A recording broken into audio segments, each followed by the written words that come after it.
అధికారంలో ఉన్నప్పుడు కొద్దిగా పాజిటివ్గా స్పందించారు, కానీ మళ్ళీ ఎప్పుడు పట్టించుకోలేదని పసుపు రైతులందరూ కూడా చెప్పడం జరిగింది. చెప్పిన తర్వాత ఆ ఇష్యూ టేకప్ చేసి ఒకవేళ నన్ను మీరు ఎంపీగా గెలిపిస్తే ఖచ్చితంగా నా వంతు ప్రయత్నం చేస్తానని ఆనాడు 2014 కన్నా ముందు పసుపు రైతులకు మాటిచ్చి మరి మేము ముందుకెళ్ళడం జరిగింది. మాటిచ్చినట్టుగానే 2014 నుంచి మొదలు పెడితే 2018 జూన్ వరకు, అంటే 2019లో ఎన్నికలు వచ్చినాయి, దాదాపు మళ్ళా ఎన్నికలు వచ్చే వరకు 5 సంవత్సరాలు నేను పార్లమెంట్ సభ్యురాలుగా ఉన్నప్పుడు చేసినటువంటి కార్యక్రమాలన్నీ కూడా ప్రెస్ మిత్రులందరికీ కూడా మరి ఒక 30 డాక్యుమెంట్లు దాదాపుగా మీకు అందించడం జరిగింది.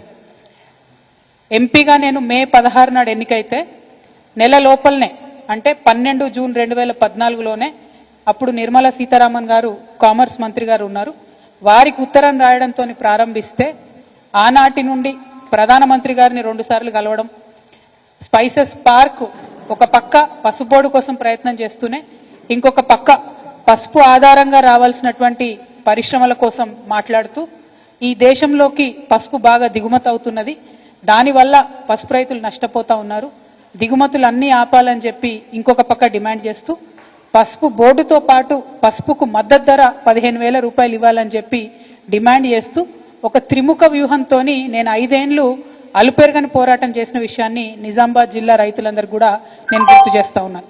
ఎందుకంటే ఒక బోర్డు రావడంతో సంపూర్ణం కాదు.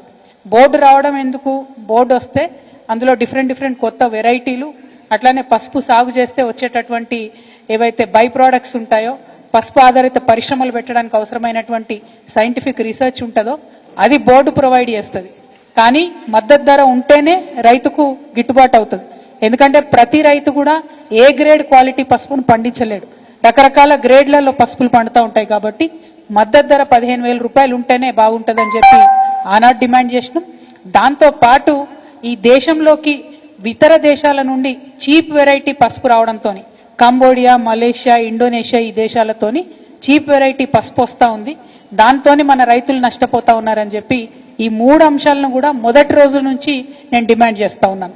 గౌరవ ప్రధానమంత్రి గారికి రాసిన లేఖలో కూడా అండర్లైన్ చేసి మీడియా మిత్రులందరూ కూడా లేఖను కూడా ఇవ్వడం జరిగింది. ఆనాడే ఈ 2 అంశాలను కూడా కోరడం జరిగింది. మరి 2014లో బీజేపీ గవర్నమెంట్ వచ్చింది. ఆనాడు ఉన్నటువంటి పసుపు ఇంపోర్ట్తో చూసుకుంటే, పసుపు దిగుమతులు ఈ దేశంలోకి చూసుకుంటే, ఇవాళ కంపేర్ చేసుకుంటే డబుల్ అయిన ఇంపోర్ట్స్. నిజంగానే పసుపు పట్ల శ్రద్ధ ఉన్న ప్రభుత్వం అయితే ఇంపోర్ట్స్ని కంట్రోల్ చేయాలని 10 ఏళ్ల నుంచి మేము మొత్తుకుంటా ఉంటే ఏనాడు కూడా దాని మీద దృష్టి పెట్టలేదు.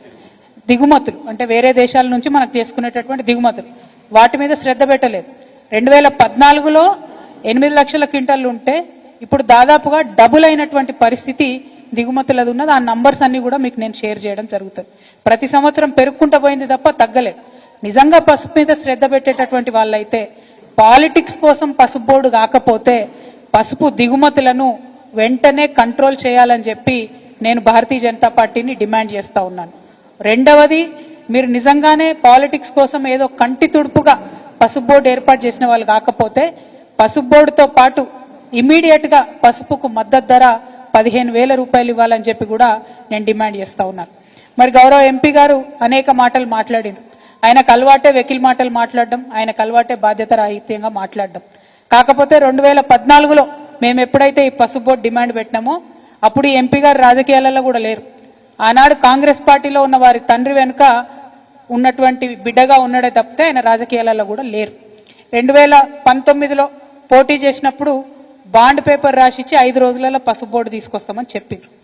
ఆ తర్వాత ఏం చేసిండ్రు, పసుపు బోర్డు కాదు స్పైసెస్ బోర్డే చాలా బాగుంటుంది అని చెప్పడం జరిగింది. మరి ఈ స్పైసెస్ బోర్డు కూడా ఈ ఎంపీ గారు తీసుకొచ్చిండ్రా? తీసుకురాలే.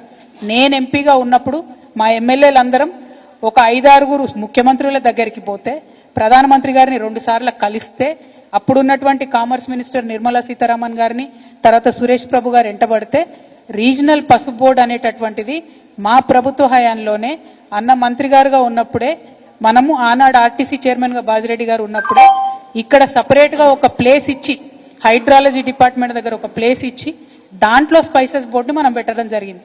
అది కూడా నా గొప్పతనమైన ఇవాళ అరవింద్ గారు మాట్లాడడం నిజంగా హాస్యాస్పదం.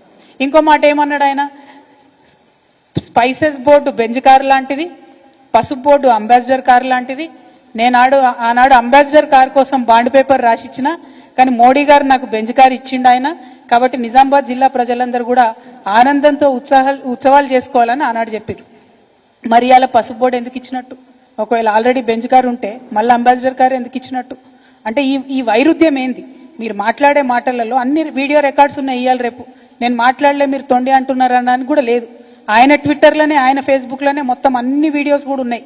ఏది అరవింద్ గారు వేస్ట్, పసుపు బోర్డు కాలం అయిపోయింది, పసుపు బోర్డు కాలం చెల్లిపోయింది, పసుపు బోర్డుతో అయ్యేది లేదు పోయేది లేదు, కాబట్టే స్పైసెస్ బోర్డు చాలా బాగుందని ఆయన బాకా ఊదిన వీడియోలు అన్నీ కూడా ఉన్నాయి. మరి దాన్ని ఏమంటారు అన్నటువంటిది ఇవాళ బీజేపీ పార్టీ చెప్పాలి. ఎప్పటికప్పుడు ఆనాటి మందమే మాట్లాడి తప్పించుకొని తిరుగుదామంటే ప్రజలు ప్రతి ఒక్క విషయాన్ని గమనిస్తారన్న విషయం రాజకీయాల్లో ఉన్న ప్రతి ఒక్కరం కూడా చూసుకోవాలి. హుందాగా మాట్లాడాలి. మీరు పసుపు బోర్డు తీసుకొచ్చిరు, సంతోషం, వెల్కమ్ చేస్తున్నాం. చాలా సంవత్సరాల డిమాండ్, మంచిది, ఇబ్బంది లేదు. కానీ పసుపు బోర్డు ఒక్కటే అంతిమ సొల్యూషన్ కాదు. దీనికి త్రిముఖ వ్యూహం ఉండాలి.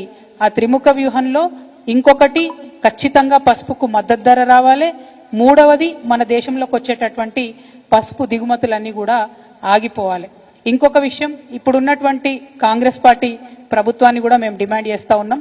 మేము అధికారంలో ఉన్నప్పుడు గౌరవ పెద్దలు కేసీఆర్ గారు పార్లమెంట్లో మేము 2015లో మాట్లాడి మరి మాకు స్పైసెస్ పార్క్ ఇవ్వండి, పసుపు ఆధారిత పరిశ్రమలకు అవకాశం ఇవ్వండి అంటే ఆనాడు కేంద్రం రాసిన ఉత్తరం ఉంది.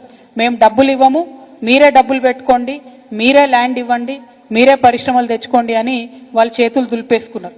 కేవలం మేము స్పైసెస్ బోర్డు నుంచి మీకు డిపిఆర్ చేసిస్తాం, ప్లాన్ చేసిస్తామని చెప్తే వేల్పూర్ దగ్గర ప్రశాంత్ రెడ్డి గారి ఆధ్వర్యంలో ఆనాడు 42 ఎకరాలు మేము తీసుకొని స్పైస్ పార్క్కి ల్యాండ్ ఇవ్వడం జరిగింది. దాన్ని స్పైసెస్ బోర్డు ఇచ్చినటువంటి డిపిఆర్ ప్రకారం కంప్లీట్గా అభివృద్ధి చేయడం కూడా జరిగింది. ఇప్పుడు ఉన్నటువంటి కాంగ్రెస్ ప్రభుత్వాన్ని మేము చేసే డిమాండ్ ఏంటంటే అక్కడికి పరిశ్రమలు తీసుకొని రండి, మీరు అక్కడికి పసుపు ఆధారిత వ్యవసాయ ఆధారిత పరిశ్రమలు తీసుకొని రండి. దాని ద్వారా నిజామాబాద్ జిల్లా యువకులందరికీ కూడా ఉద్యోగాలు